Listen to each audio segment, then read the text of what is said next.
Oh, look at the running back, the man out of the backfield as he gears up to go again. He's up over 100 yards, and he'll be looking to get in the end zone again. Has a tremendous nose for it, doesn't he? The ability to pile up yardage and find the end zone, that's the combination you want in your runner. That's a combination any coach wants, and we'll see if he can find that end zone once more. And for one of the few times here today, this run's not going to go anywhere. And they're not going to get to the line to run another play. So we will switch ends as the third quarter has come to a close. You're watching the NFL on EA Sports. Now a 2nd and 10.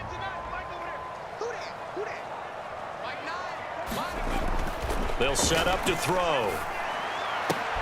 Oh, a first mistake for him in the ball game as it's intercepted. Well, that interception at least offers them a glimmer of hope here in the fourth quarter. It certainly does if their offense goes out now and makes it pay off by getting into the end zone. And if it does, then they get a chance to get back out on the field and try and do it again.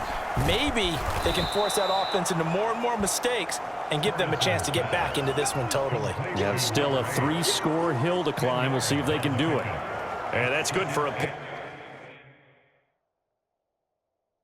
pickup of 10 yards, and that'll leave them with a 2nd and just a few inches left.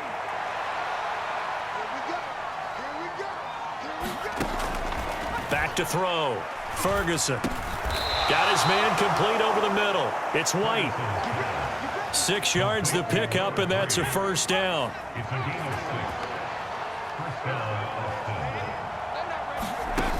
Looking to throw. Ferguson. Now they set up the screen. That's complete.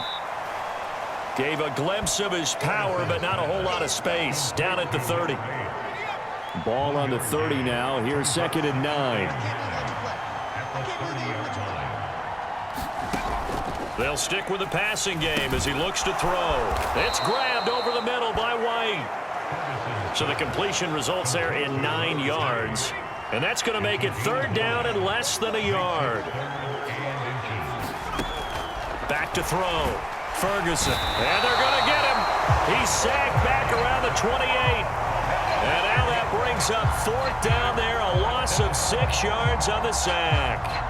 Well, partner, you and I will be headed to the airport, but after this game, when it's interview time, someone's going to ask this quarterback what hurt worse, the interceptions or the sacks. This whole day, it's been rough.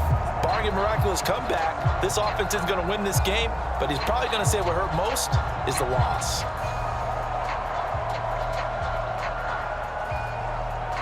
All right, they're going to try and keep hope alive here on 4th down. They're going for it. Got to try it here. He's back to throw. A leap, and he's got it. A great effort there with an acrobatic catch. And the Armadillos' decision to go for it pays off with 6 points. Well, he's regarded as one of the best athletes among NFL tight ends, Charles, and it certainly was on display right there. And as we've seen this league continue to grow and develop, I think the tight end position is becoming harder and harder to defend because now it's elite athletes playing that position, not just the big guys who can block. How about his ability to get downfield and make plays against any defense?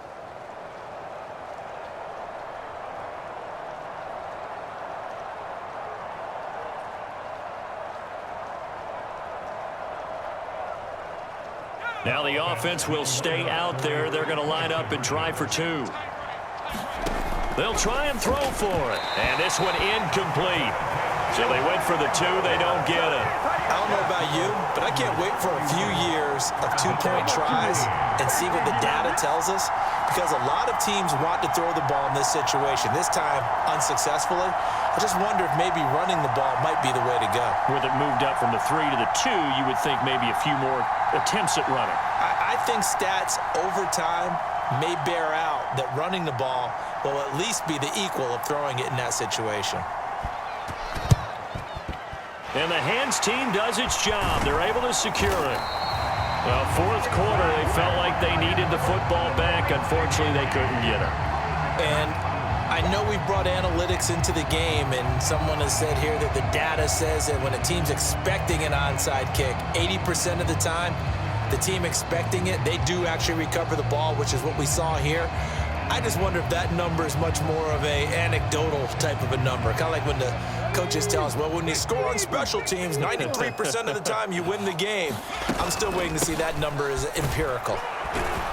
Boy, nowhere to go at all on that first down run as they will get to him behind the line of scrimmage. Well, that was one of the few times they've been able to contain him thus far. He's over 100 yards for the game, but he lost a bit off his total on that carry. On play action, they'll throw. He's going to float this one deep right side. And that will be incomplete. Tried to dial up the long one way out there, but it'll be third down. We're backed up here. Tough spot, needing 11 yards to pick up the first. He'll drop to throw. And he's going to be hit and taken down. Back right around the 48-yard line. And now that brings up fourth down there, a loss of 6 yards on the sack.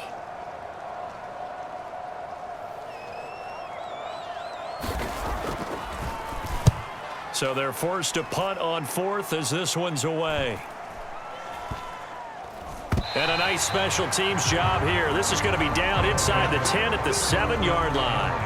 Well, someone's going to be happy with that effort. You know who else is going to be happy? His defense. Absolutely.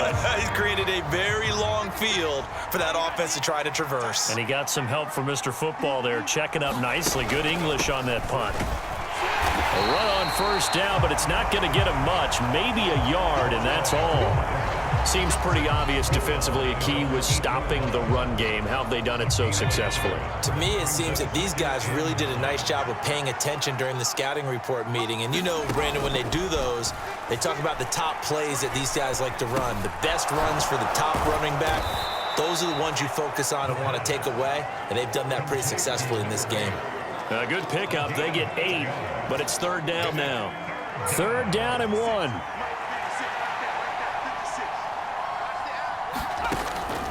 From the shotgun, he'll look to throw. Able to find the open man. That's complete. And he almost gets this to the 30, taken down about a yard shy.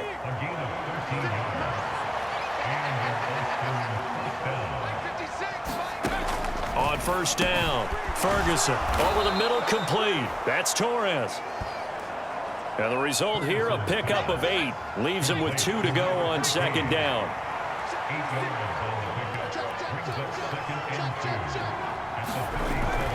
Looking to throw. Ferguson. Oh, he tried to fit it in on the slant, and it's intercepted. And his guys are going to take over at the 39-yard line.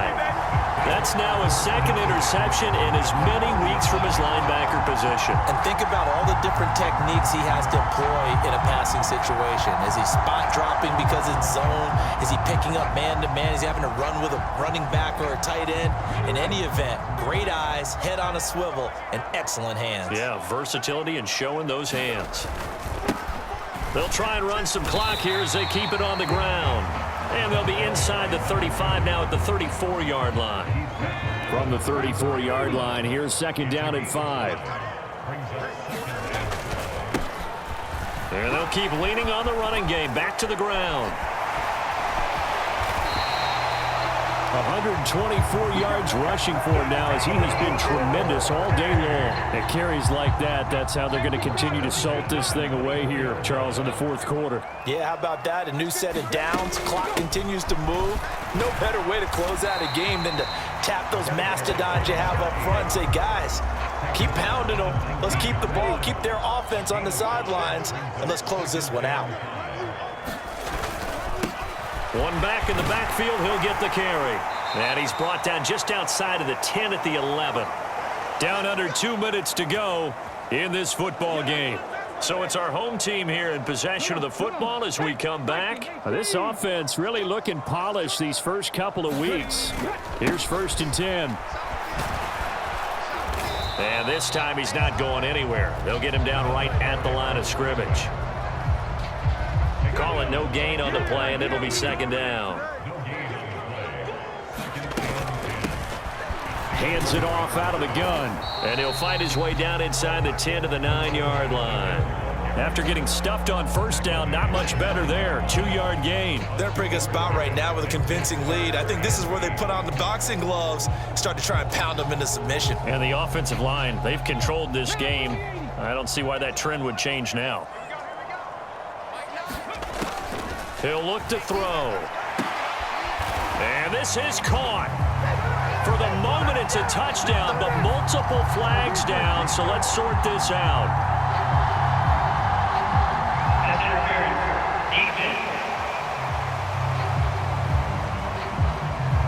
So obviously they will decline the penalty there, and the result is 6 points. Looking like they're well on their way to a 2-0 start. All smiles right now on that sideline, isn't it? As well there should be. It's hard to win a game in the NFL. We hear it all the time. We know that it's difficult. But guess who's smiling, but inside is thinking 24-hour rule, because we're going to have to play again next week. Boss man. Oh, with that.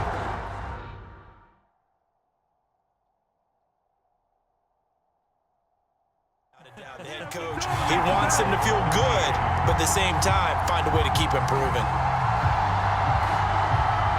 The kickoff team on the field now as they will send this one away.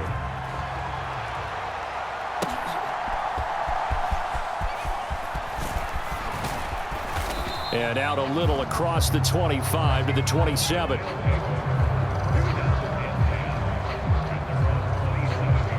Austin's offense ready to go again. Well, we said it at halftime that they would need a nearly perfect second half to erase that deficit that they were facing, CD. But unfortunately, the second half has pretty much been a carbon copy of the first. Yeah, that early lead was almost insurmountable the way their opponent was playing. And, partner, they do have some good news, though. This one is getting close to being over, and they can try and hit the reset button starting tomorrow. 2nd down and 6 now. Back to throw. Ferguson. Now they go screen. It's complete. Now the offense going to use the first of their timeouts as they'll stop it with 40 seconds remaining in this 4th quarter. 3rd and 4.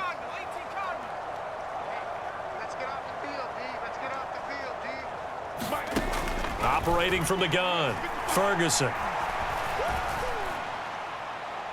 That's going to be knocked away and incomplete. Even with such a big lead late, the effort hasn't lapsed one bit. If the offense wants to score some points in this one, they're going to have to earn it. These guys are not giving up anything. 56, the mark, boys, 56. As expected, they're going for it to keep the drive alive.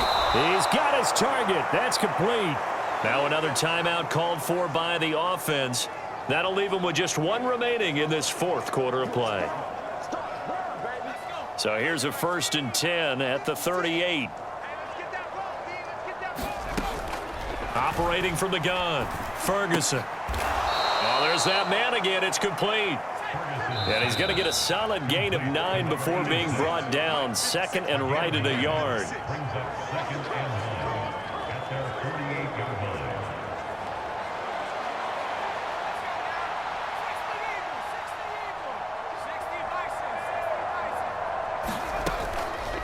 Looking to throw. Ferguson looking for his running back, and he's got him. And he'll be taken down at the 44-yard line. So plenty of smiles for the folks here as they head for the exits. It's a victory for their hometown guys. And I think you'd have to label this an upset. Yes, they were at home, but still an upset. They got the job done. Yeah, even being at home was not enough for people to think they were going to pull this one off. But give them credit for playing not just a smart football game, but one where they were going to be physical about the whole thing. They put up their fists and said, let's fight, and showed their crowd that they were into this one. Then that's the thing. The crowd responded. They were really good in this game. Yeah, they were not going to be pushed around. They were not going to be intimidated. They refused to back down and came away with a victory. So for Chicago, they used a favorable early schedule to their advantage as they move to 2-0. And they'll get to stay home again next week. Meanwhile, for Austin, they'll drop to 0-2, and they'll get a chance to redeem themselves at home next week. So that'll do it for us. For my partner, Charles Davis, and all the hard-working men and women on our crew, I'm Brandon Gaudin.